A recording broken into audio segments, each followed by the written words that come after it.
우리 사회가 발전하면서 개인의 인권이 존중을 받게 되죠.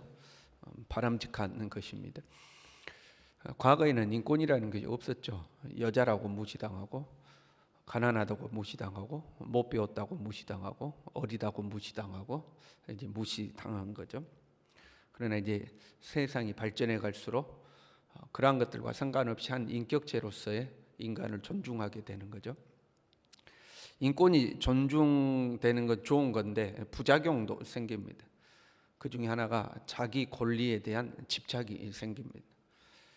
존중을 받을수록 나의 권리를 이제 챙길 수 있는 힘이 생기는 거죠. 그래서 내 권리에 대한 이제 집착, 욕심이 생기게 되는 거죠. 그건 내 권리다 하고 이제 당당하게 챙기는 부분들이 생기는 거죠. 자기 권리에 대해서 집착하면 사람은 이제 이기적으로 되는 거거든요. 우리 사회에서 이제 예를 들어보면 우리가 보조금 받는 경우가 있잖아. 보조금을 막 코로나 무슨 지원금 뭐 이런 거 나오잖아요. 어찌 됐든 누군가에 우리가 도움을 받는 거지 않습니까? 그러면 도움을 받으면 감사하게 생각하고 고맙게 생각해야 되죠. 그 나라에서 주는 거 아니냐? 나라에서 돈이 공짜로 생기는 건 아니죠. 누군가가 세금을 냈을 것이고 그 세금을 모아서 다시 재분배를 해가지고 우리에게 돌아오는 거 아니겠어요? 그러니까 그런 것들 받으면 감사하게 생각하고 고맙게 생각해야 되죠. 안 믿는 사람은 그렇다 쳐도 우리 믿는 사람은 적어도 감사할 줄 알아야 되죠. 그런데 당당하죠. 당연하게 생각하고 그걸 챙기는 것은 내 당연한 권리라고 생각하는 그런 모습들이 우리에게 있는 거죠. 그리고 더 나아가서 나의 권리라면 내가 내 권리를 챙기는 데 있어서 다른 사람이 불편함을 겪는다 할지라도 이제 상관하지 않는 경우들이 많죠. 너 때문에 누군가 불편함을 겪는데 그건 내 권리야. 그건 내가 그렇게 하는 건 뭐 당연한 거야. 자기가 알아서 비껴가라고 그래. 이제 이렇게 되는 거죠. 그건 내 권리인데 그 자기가 알아서 비껴가. 이제 이렇게 되는 거죠. 권리가 있으면 의무도 있어야 된다는 말을 우리가 잘 알고 있죠. 권리를 주장하려면 그 앞서서 자기 의무를 다해야 되는 거죠. 근데 우리 기독교인들은 하나 더 있어야 돼요. 권리가 있으면 사랑도 있어야 됩니다. 자기 권리를 주장할 줄 알면 사랑을 베풀 줄도 알아야 합니다. 본문의 말씀은 우상의 제물에 대한 문제죠. 당시 대부분의 그리스 로마 도시들에는 신전들이 다 있었죠. 고린도 교회에도 신전이 있었습니다. 치유의 신 아스클레피우스, 태양의 신 아폴로, 미의 신 아프로디테, 뭐 이런 대표적인 신들을 비롯해서 12개의 신전이 있었다고 그럽니다. 도시 시민들은 정기적으로 제사를 드리죠. 우리도 하나님 앞에 정기적으로 예배를 드리지 않습니까? 정기적으로 제사를 드리고 그 우상을 섬기던 사람들은 대중 집회를 한다 그러면 그 신전을 중심으로 하는 겁니다. 대중 집회를 한다 그러면 신전을 모여서 이제 대중 집회를 하는 거예요. 그러면 엄청난 우상의 제물들이 바쳐지지 않겠어요? 그럼 그 우상의 제물들이 다시 시장으로 유출이 되는 겁니다. 이제 그 고기를 먹을 거냐 말 거냐 하는 문제죠. 사실 이러한 문제는 AD 49년에 예루살렘 공회에서 결론이 나 있는 문제입니다. 할례를 받을 것이 말 거냐, 예수님을 믿게 된 이방인들 그들이 할례를 받아야 되느냐 할례를 안 받아도 되느냐 하는 그 문제를 논하면서 율법의 짐을 지우지 말자 하고 결정하면서 대신 4가지를 멀리하자 하고 이제 결정을 내렸었죠. 우상에게 바쳐진 제물, 음행, 목매어서 죽은 짐승의 고기, 그리고 피, 이 4가지를 멀리하자 하고 이제 결정이 돼 있었어요. 그 안에 우상에게 바쳐진 제물을 금하도록 하자, 멀리하도록 하자고 결정이 이미 나 있었거든요. 바울이 이제 고린도 교회를 개척하는 것은 예루살렘 공회가 있고 난 다음의 일입니다. 그러니까 이미 바울은 예루살렘 공회에서 어떤 결정이 내려졌다는 것을 잘 알고 있죠. 그런데 바울이 교회를 개척하고 교인들을 가르치는데 이런 문제를 거의 가르치지 않은 거죠. 바울은 십자가 복음 위주로만 이제 가르친 거거든요. 만약에 바울이 이 우상의 제물에 대해서 교회를 개척하고 막 가르쳤다면 고린도 교회에 이런 문제가 더 이상 발생하지 않겠죠. 근데 이제 바울은 그런 부분에 대해서 별로 신경을 안 쓴 거예요. 오직 예수 그리스도의 십자가 복음, 예수 그리스도의 부활 이제 이런 데에 집중해서 이제 가르친 거예요. 그러다가 이제 교회에서 이런 문제가 발생한 거죠. 그럼 간단하겠죠. 우상에게 바친 제물을 먹느냐 먹지 않느냐 이런 문제가 발생되면 이미 공의회에서 결정을 내렸기 때문에 그것은 안 먹는 거다 하고 이야기하면 간단하고 끝나는 거 아닙니까? 이미 결정된 상황이다. 그거는 안 먹기로 되어 있다 하고 말하면 끝나는데, 단순히 먹어라 먹지 말아라 이렇게 가르치지 않고 이런 문제를 통해서 좀 더 깊숙한 교훈을 이제 가르치고 있는 거죠. 1절에요. 지식은 교만하게 하며 사랑은 덕을 세운다 이렇게 되어 있습니다. 여기서 지식이란 우상은 아무것도 아니라는 거죠. 오직 하나님만이 유일하신 신이다. 다른 우상을 섬기는 신들은 다 아무것도 아니다. 존재하지도 않고 살아있지도 않고 아무 영향력도 없는 그냥 허무맹랑한 것들이다. 그건 자기들이 만들어 놓고 섬기는 거지. 하나님 따로 계시고 거기에 신이 따로 있고 뭐가 따로 있고 그런 아니다. 우리도 그런 거 있잖아요. 제사 드릴 때 바쳐진 제사 음식들 그거 먹으면 배 아프다. 과거에 우리 그런 말이 있었거든요. 여러분 어땠습니까? 우리 동네에서는 그런 게 있었어요. 제사 드리고 갖다 준 음식 먹으면 배 아프다. 왜? 귀신한테 바쳐가지고 그가 속된 말로 부정탄 음식이다 그래가지고 우리 믿는 사람들이 먹으면 배 아프다 그러거든요. 근데 먹어도 배 하나도 안 아프죠. 그거 없어서 못 먹죠. 아무것도 아닌 거죠. 뭐 제사하고 뭐고 아무것도 아니, 자기들끼리 하는 의식이지 아무것도 아닌 거죠. 똑같은 거예요. 우상에게 바쳐진 거 아무것도 아닌 거죠. 그 우상이 뭐 생명력이 있는 것도 아니고 그렇잖아요. 이거는 올바른 지식이죠. 올바른 지식이에요. 그 지식을 가지고 있다는 것은 오직 하나님만이 살아계신 하나님입니다. 살아계신 하나님을 믿는 우리에게는 우상이고 뭐고 아무 효과도 없고 아무 영향도 없고 아무것도 아니다. 그건 바른 지식 아닙니까? 그런데 왜 지식은 교만하게 한다 이렇게 했을까 하는 거죠. 이 지식을 가지고 있는 사람이 야 그거 아무것도 아니야. 먹는 것도 내 자유고 안 먹는 것도 내 자유요. 이제 이렇게 되는 거죠.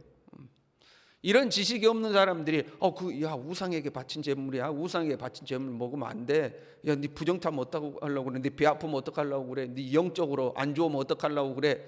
이제 그런 지식이 없는 믿음 약한 소리들이 믿음 약한 사람들이 그런 이야기를 하면 야 먹든지 안 먹든지 그건 내 자유야. 뭔 상관이야? 이제 이렇게 된 거죠.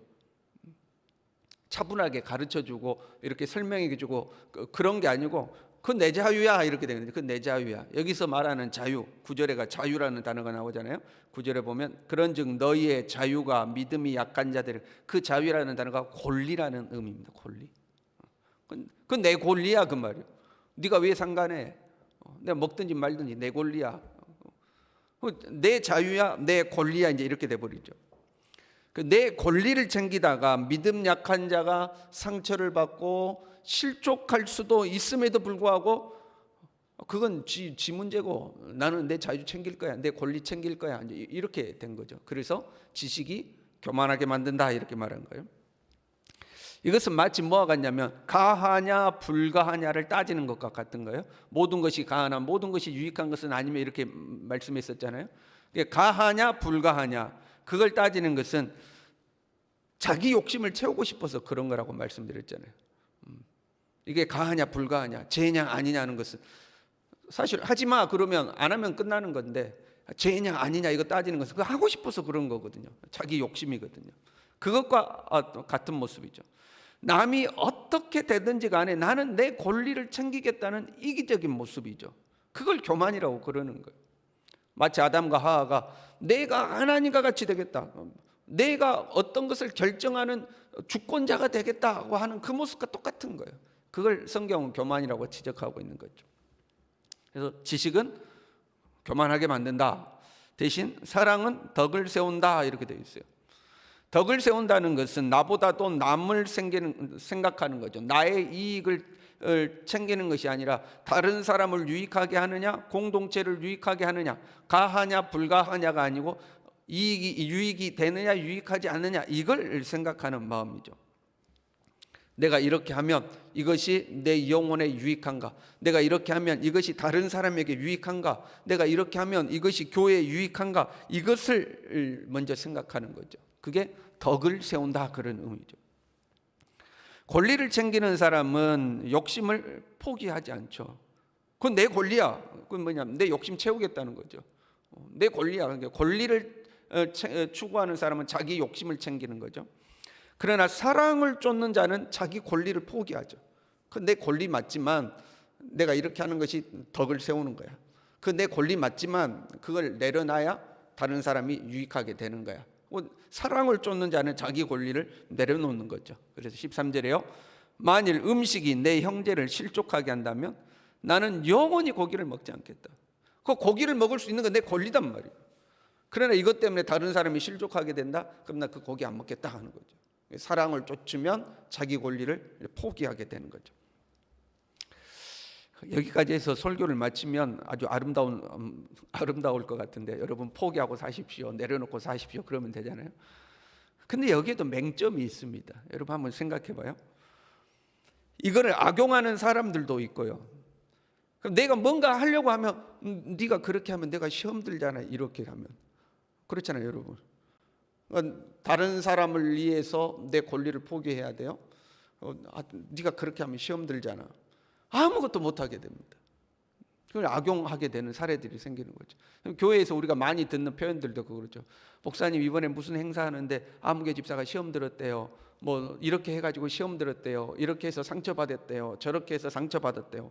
그런 이야기 듣잖아요.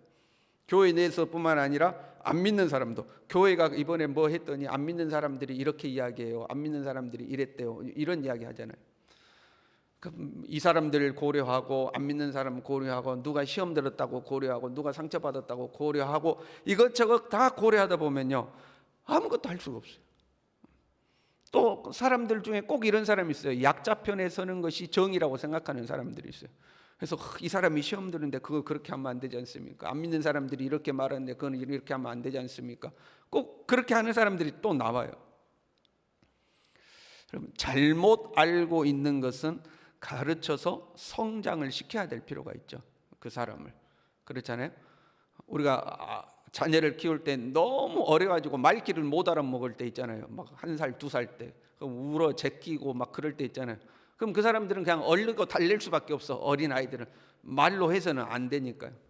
그러나 아이가 조금 컸어요.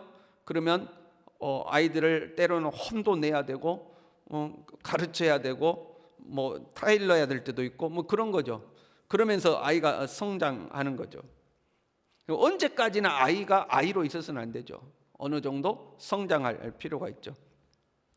믿음 약한 사람 눈치 보고 세상 눈치 보고 이 사람 고려하고 저 사람 고려하면요 아무것도 할 수가 없습니다. 아무것도 할 수가 없어요. 고기를 먹느냐 안 먹느냐 이건 뭐 대수롭지 않는 문제예요. 고기 먹어도 그만 안 먹어도 그만인 거 아니에요? 그러니까 이런 문제라면 뭐 대수롭지 않는 문제지만 문제가 점점 확대되어 가면 확대해서 이것저것 다 고려하면 진짜 아무것도 할 수 없는 상황이 되죠. 그래서 균형을 이룰 필요가 있어요. 권리가 있는 사람은 양보해야 할 필요가 있고 믿음이 약한 사람은 성장할 필요가 있죠. 그래야지 그렇지 않으면 정말 어려움에 직면할 수가 있습니다. 그래서 중요한 것은요 성령의 인도를 받는 우리 모두가 될 수 있어야 됩니다. 성령께서 우리 안에 계셔서 우리를 가르치시잖아요. 동일한 사안인데 어떤 사람에게는 가하고 어떤 사람에게는 불가할 수 있습니다. 하나님께서 이 사람에게는 허락해 주셔요. 동일한 사안인데 이 사람에게는 허락하지 않는 경우가 있죠. 그건 하나님이 알아서 결정하시는 거거든요. 그 성령의 인도를 받을 수 있어야 되죠. 우리가 어떤 사람에게는 너 그거 먹어 이렇게 말씀하시는 경우가 있고 어떤 사람에게는 너 그거 먹지 마 이렇게 하시는 경우가 있는 거죠. 그래서 우리의 신앙이 모든 성도들의 신앙이 자라나서 성령의 인도를 받을 수 있는 그런 성숙한 신앙의 자리에 이르러야 공동체가 평안하고 공동체가 힘있게 주님이 맡겨주신 일들을 해갈 수 있는 거죠. 저와 여러분이 우리 교회가 그렇게 성숙한 교회가 될 수 있기를 바랍니다. 기도하겠습니다.